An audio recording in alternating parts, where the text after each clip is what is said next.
ఈరోజు రైతు రుణమాఫీ జరిగింది. 1,00,000 రూపాయలు ఒకే మారు, 1,50,000 రూపాయలు ఒకటేసారి.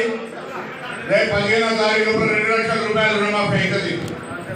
పొరపాటున ఇంకా ఆధార్ కార్డు బ్యాంక్ లింకేజ్ లేదనో లేదా మీ పేదల వ్యవసాయ శాఖ అధికారుల దగ్గర వచ్చి వెరిఫై చేసుకోవాల్సిందిగా కోరుతా ఉన్నాం.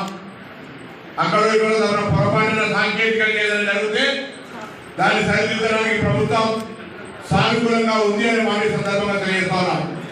దాంతో పాటుగా 200 యూనిట్ల విద్యుత్ ఆనంద్ ప్రజాపాలన కింద అప్లికేషన్ పెట్టినాడు.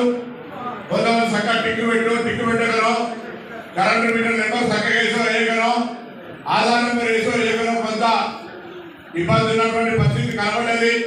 దాని వెంటనే ప్రభుత్వం మండల కార్యాలయంలో ఒక ఆఫీస్ ఓపెన్ చేసింది. ఎవరైనా గృహజ్యోతి కింద 200 యూనిట్ల లోపల కాల్చుకున్నా కూడా బిల్లు జీరో బిల్లు రాకపోతే దయచేసి మీరు కూడా మండల ఎంపీఓ సంప్రదించి మీ పేపర్ ఆధార్ కార్డు ఇవ్వవలసిందిగా కోరుతా ఉన్నాం. దాంతో పాటు లేకపోతే దాన్ని కూడా ఈరోజు మండల కార్యాలయంలో ఏదైతే అర్హత ఉంది వెళ్ళినాయో అర్హత కలిగిన పరిష్కరించుకునే అవకాశం ఇస్తా ఉన్నాం. దాంతో పాటుగా ఇలా వ్యవసాయానికి సంబంధించి పొద్దున్న లేస్తే మనం మామూలుగా ఎప్పుడు పండించేటువంటి వరి పత్తికి మాత్రమే పరిమితం అవుతా ఉన్నాం.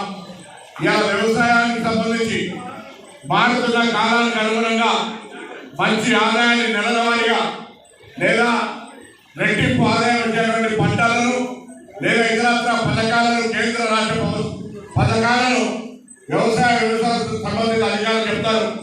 దయచేసి నేను ఒకటే కోరుతా ఉన్నా, ఇవన్నీ కూడా మీరు వినండి.